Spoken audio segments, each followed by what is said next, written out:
dimensione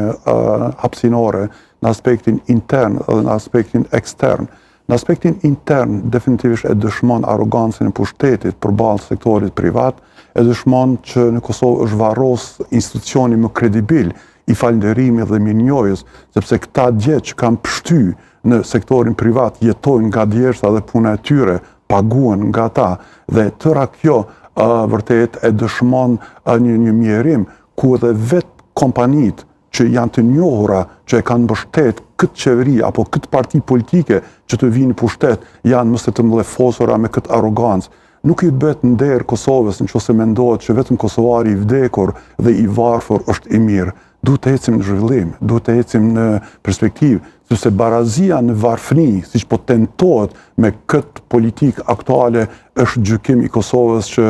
do të jetë me pasoja kohore shumë të gjata. E elaboruar në aspektin intern. Në aspektin ekstern, kur analizohet një debat i tillë, ku ofendohet biznesi, ku krahasohet komuniteti i biznesit vendor edhe me strukturat paralele